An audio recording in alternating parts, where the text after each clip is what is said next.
नमस्कार दोस्तों, कैसे हैं आप। उम्मीद करता हूं बहुत बढ़िया होंगे।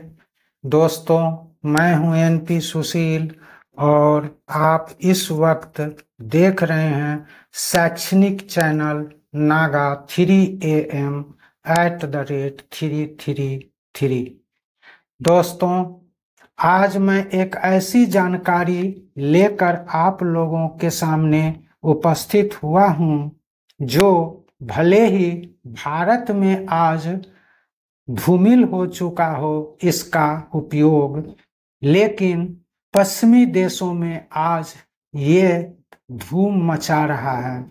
आज जो विषय है वो है सप्त चक्राज, 7 चक्राज। सप्त चक्रा की विस्तृत जानकारी केवल वेदों में मिलती है, इसीलिए ऐसा माना जाता है कि इसकी उत्पत्ति भारत में ही हुई थी। यह बात अलग है दोस्तों कि इसका उपयोग आज भारत से ज्यादा पश्चिमी देशों में हो रहा है, खास करके जापान, तिब्बत, भूटान, इन सब देशों में तो इसी का इस्तेमाल करके चिकित्सा किया जाता है। दोस्तों, देखते हैं ये 7 चक्रों का किस तरह से उपयोग किया जाता है। तो पुरानी से पुरानी बीमारियों का इलाज चक्रों की मदद से भारत में भी आज किया जाता है, किंतु पश्चिमी देशों में यह ज्यादा लोकप्रिय है। क्या है ये सप्त चक्र? तो यूं तो दोस्तों चक्र 114 होते हैं, किंतु जो 7 चक्र है वो सबसे महत्वपूर्ण है। ये 7 चक्र हमारी रीढ़ की हड्डी में स्थित है और बार बार मैं पीछे के वीडियो में भी बताता था कि रीढ़ की हड्डी को सीधी रखें, इसी को रिसीविंग मोड कहते हैं। तो देखिए दोस्तों, लोग जब तक इसको जानेंगे नहीं कि ये क्यों रिसीविंग मोड होना चाहिए, तब तक इसके महत्व को समझेंगे नहीं। इसलिए आज मुझे ये वीडियो लेकर आना पड़ा। रीढ़ की हड्डी मनुष्य के शरीर का सबसे महत्वपूर्ण अंग होता है। दोस्तों, हमारे शरीर का जो केंद्रीय तंत्रिका तंत्र है वह मस्तिष्क और रीढ़ की हड्डी के मिलने से बनता है। हमारा मस्तिष्क संदेशों का निर्माण करता है। मस्तिष्क द्वारा जो निर्मित संदेश है वह रीढ़ की हड्डी के माध्यम से पूरे शरीर में पहुंचाया जाता है। साथ ही शरीर के विभिन्न भागों से आने वाले संदेशों को रीढ़ की हड्डी के मार्ग से ही पुनः मस्तिष्क तक पहुंचाया जाता है। में पैर के अंगूठे में चोट लगी, उस चोट का जो दर्द है वह सबसे पहले हमारे मूलाधार चक्र के पास पहुंचेगा और मूलाधार चक्र सीधे उसको मस्तिष्क के पास पहुंचाएगा। लेकिन यदि रीढ़ की हड्डी टेढ़ी मेढ़ी होगी तो उसको पहुंचने में वहां समय लगेगा। जैसे कोई स्ट्रेट फॉरवर्ड रोड है तो वहां से आपको पहुंचने में कम समय लगता है, और उसी जगह पर और उसी स्थान से शुरू करके यदि टेढ़ी मेढ़ी कई जगह घुमावदार रोड हो तो वहां तक पहुंचने में ज्यादा समय लग जाता है। तो इसी तरह से हमारे रीढ़ की हड्डी के साथ भी होता है। किसी भी संदेश को हमारा जो बैकबोन है वो असल में बैकबोन नहीं पहुंचाता है, उसके अंदर में स्पाइनल कॉर्ड होता है, वह उसको पहुंचाता है। तो स्पाइनल कॉर्ड यदि टेढ़ा मेढ़ा हो जाएगा तो उसको पहुंचने में समय ज्यादा लग जाएगा। इसीलिए कहा जाता है कि रीढ़ की हड्डी को हमेशा सीधी रखें। विदेशों में राइट पोस्चर या रिसीविंग मोड कहते हैं, हम लोग उसको कहते हैं कि जब भी बैठो तो रीढ़ की हड्डी को सीधी करके रहो। लेकिन यह नहीं जानते हैं कि ये रीढ़ की हड्डी को क्यों सीधी रखनी है। वीडियो में बने रहिए और पूरे बात को ध्यान से सुनिएगा तो ये समझ में आ जाएगा, क्योंकि ये मैथमेटिक्स की तरह होता है और मैथमेटिक्स की तरह ही बताया भी जा रहा है। अगर थोड़ा सा भी स्किप कीजिएगा तो ये समझ में नहीं आएगा। तो देखिए दोस्तों, रीढ़ की हड्डी यदि नहीं रहे या रहे भी तो क्षतिग्रस्त हो जाए तो संदेशों का जो आवागमन है या तो अवरुद्ध हो जाएगा या जाएगा ही नहीं।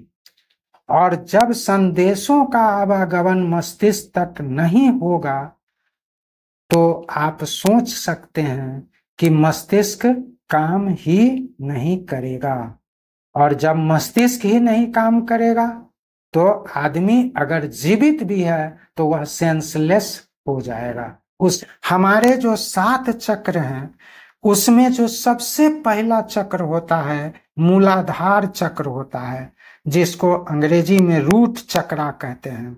अब चलते हैं दोस्तों हम रूट चक्रा या मूलाधार चक्र।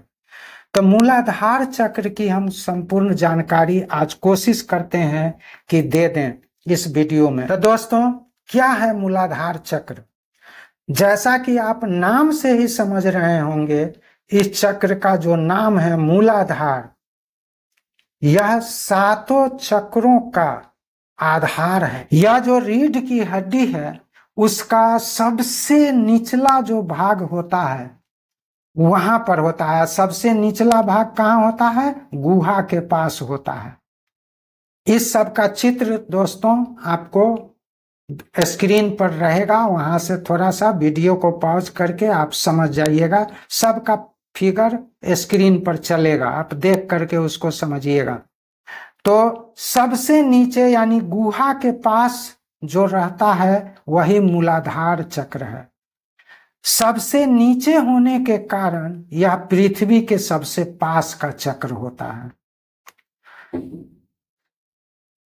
तो इसीलिए इसको 7 चक्रों का जड़ भी कहते हैं। और जड़ अगर मजबूत हो तो इमारत भी मजबूत बनेगा।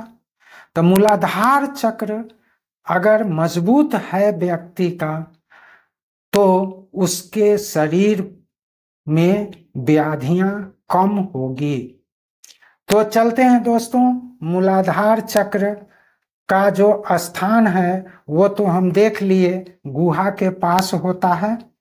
और फिगर में ये देख करके आप समझ जाएंगे, इसका रंग लाल होता है। इसके देवता जो हैं गणेश जी होते हैं, और इसका बीज मंत्र लम होता है। लम लम लम होता है। ल ऊपर में अनुस्वार, उसको लम पढ़ेंगे। यह गराल के 4 पंखुड़ियों से बना हुआ है। इसे भी फिगर में दिखाया गया है दोस्तों। भारत में इसकी उत्पत्ति हुई और भारतीय महाद्वीप में ही लोगों का मूलाधार चक्र सबसे कमजोर रहता है। लगभग 95% लोगों का मूलाधार चक्र ही कमजोर रहता है। तो अब मूलाधार चक्र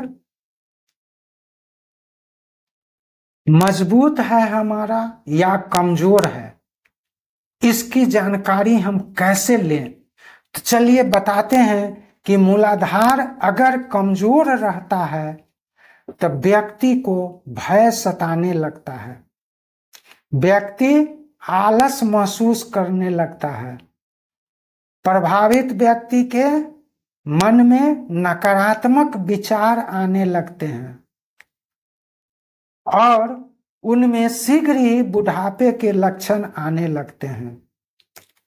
मूलाधार चक्र ही शरीर की नींव है।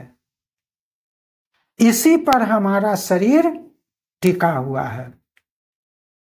तो मूलाधार चक्र को मजबूत होना जरूरी है या नहीं, आप स्वयं फैसला कीजिए। दोस्तों, यदि आप मूलाधार चक्र को मजबूत करना चाहते हैं तो उसका तरीका भी आज मैं बता रहा हूं। यह चक्र चूंकि पृथ्वी से जुड़ा हुआ है, पृथ्वी के सबसे नजदीक है, गुहा के पास, यानी रीढ़ की हड्डी हमारे गुहा से शुरू होता है। तो गुहा से शुरू होता है तो जो सबसे नजदीक पृथ्वी के यही हुआ। इसलिए आप क्या करें, तो सुबह में खाली पैर, जब घास पर थोड़ा थोड़ा ओस रहे या ओस नहीं भी रहे, तब भी घास ठंडा हो जाता है रात भर में, तो सुबह सवेरे खाली पैर घास पर टहलिए। चूंकि ये पृथ्वी से जुड़ा हुआ है, तो यदि आप पैर को पृथ्वी से संपर्क में लाएंगे, सुबह सवेरे 10 मिनट तक घास पर टहलेंगे, तो क्या होगा कि आपका मूलाधार चक्र मजबूत होने लगेगा। और भी कई उपाय बता रहा हूं। इस चक्र का रंग क्या होता है, लाल। मंगल ग्रह होता है, लाल रंग जो है वह मंगल ग्रह का होता है। सुबह सवेरे खाली पेट और खाली पैर से घास पर 10 मिनट तक टहलें प्रतिदिन, एक दिन भी नागा नहीं करें। ऐसा आपको 42 दिनों तक करना है, मूलाधार चक्र मजबूत हो जाएगा। उसके अलावे भी कुछ कीजिए, लाल रंग का कपड़ा पहनिए, लाल रंग का फल खाइए, लाल रंग का जूस पीजिए, लाल पत्ते वाला साग सब्जी खाइए, तो मूलाधार चक्र आपका मजबूत हो जाएगा। लेकिन जिन लोगों से यह नहीं होगा, तब वो क्या करें। जो लोग ये नहीं कर सकते हैं, तो उनके लिए एक और उपाय है। इसको जागृत कैसे करेंगे, तो इसमें हम 3-4 स्टेप बताएंगे। पहला स्टेप हम देखते हैं कि मूलाधार चक्र को कैसे जागृत करें। तो सूर्योदय से पूर्व स्नान भी करना होगा आपको। आसनी पर ध्यान मुद्रा में, यह ध्यान मुद्रा जो है आपको वहां पर दिखाई पड़ेगा स्क्रीन पर, तो ध्यान मुद्रा में बैठ जाना होता है। ओम गंग गणपत्यै नमः का 28 बार जाप कर लें। क्या करना है, सूर्योदय से पूर्व स्नान करके आसनी पर ध्यान मुद्रा में बैठ जाना है, और यदि आपका धर्म इजाजत देता हो तो ओम गंग गणपत्यै नमः का 28 बार जाप कर लें। जाप करते समय मन में हमेशा गणेश जी का चित्र होना चाहिए। ध्यान में हमेशा गणेश जी को स्मरण करते रहना है, और 28 बार इसको जाप इसका कर लेना है। ये हो गया पहला स्टेप। अब दूसरा स्टेप होता है नाड़ी शोधन। ये बगैर किए हुए आप मूलाधार चक्र को जागृत नहीं कर सकते हैं।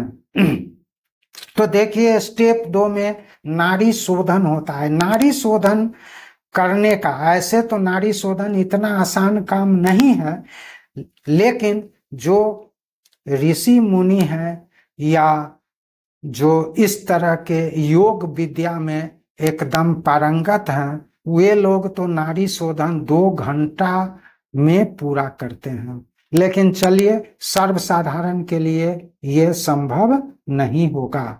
तो इसका जो है हम वीडियो में भी दिखाएंगे। लास्ट में एक वीडियो में भी हम आपको पूरा प्रक्रिया दिखा भी देंगे करके अपने से। लेकिन पहले अभी आप सुनिए इसको क्या करना है। पहला स्टेप तो समझ गए, मंत्र का जाप 28 बार, और किस तरह से बैठना है, आसनी पर कैसे बैठना है, सूर्योदय से पहले स्नान करके, और योग मुद्रा में बैठना है, जिसका मुद्रा आपको दिखाई पड़ेगा स्क्रीन पर। अब नाड़ी शोधन करेंगे, तो नाड़ी शोधन के बारे में बताए कि ये इतना आसान नहीं है, लेकिन फिर भी सर्वसाधारण जो है वह इसको यदि 10-15 बार भी कर लें तो काम चलाऊ हो जाता है। कैसे किया जाता है?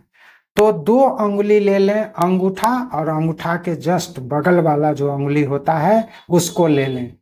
पहले अपने अंगूठे से दाएं नासिका को बंद कर लें। पहले दाएं नासिका को बंद करना है, छेद को नीचे से अंगूठे से बंद करना है। नाक को दबा करके नहीं रखना है दोस्तों। बहुत लोग क्या करते हैं, नाक को दबा देते हैं, छेद को नहीं। छेद को नीचे से अंगूठे से आप उसको दाब करके रखिए अंगूठे से, और बाईं नासिका से अंदर में सांस ले जाएं। पूरा सांस भरें, भर करके पूरे सांस को ले जाएं एकदम नीचे, एकदम मूलाधार चक्र के पास ले जाएं और वहां पर कुछ सेकंड रोक दें, होल्ड करें सांस को थोड़ा। अब जो दूसरी अंगुली है आपके अंगूठे के बगल में, उससे बाईं नासिका को अब नीचे से बंद कर दें छेद को अच्छी तरह, और दाईं नासिका से धीरे धीरे उस सांस को बाहर निकाल दें।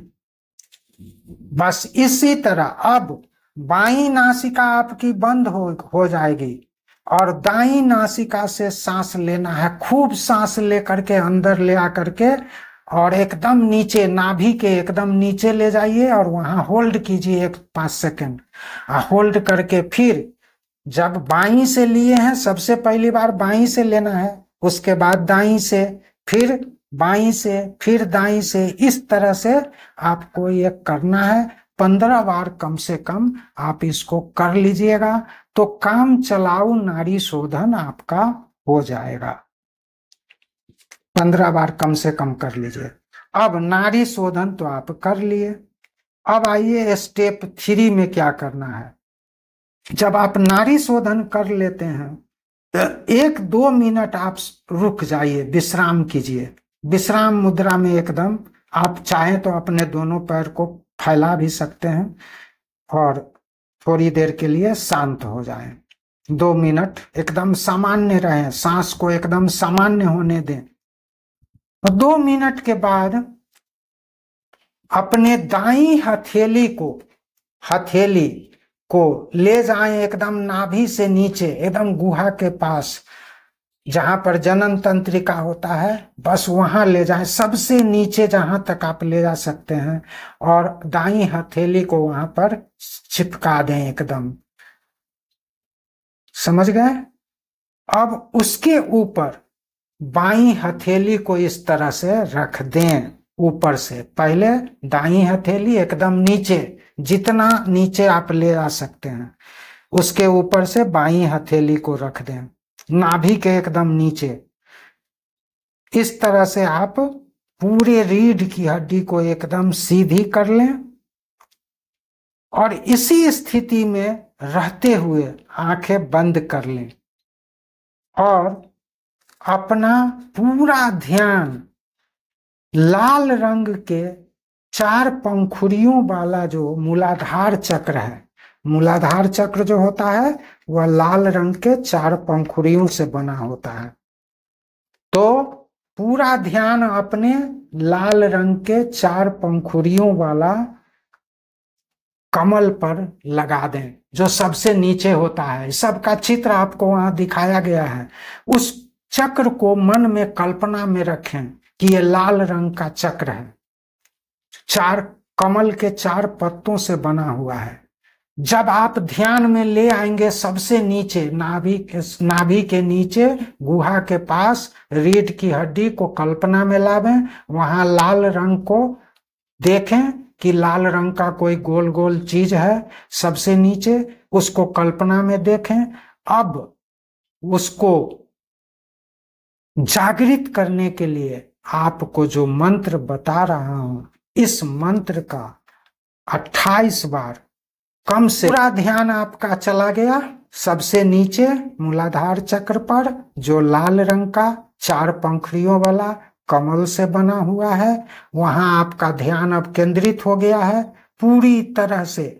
अब जब पूरा ध्यान आप समझ जाइए कि अब मेरा वदम वहीं पर है, ऐसे आपको चित्र भी दिखाया जाएगा, वैसे उसी चित्र को कल्पना में देखिए वहां पे कि ये चित्र वहां पर दिख रहा है। कल्पना खूब पहले चित्र को अच्छी तरह निहार लीजिएगा कि वो तुरंत आपको कल्पना में आ जाएगा। तो अब क्या करना है, तो लम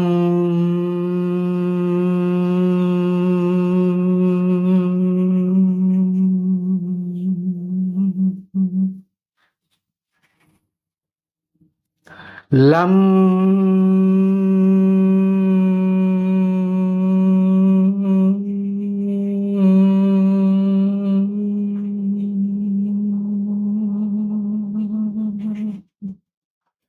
लम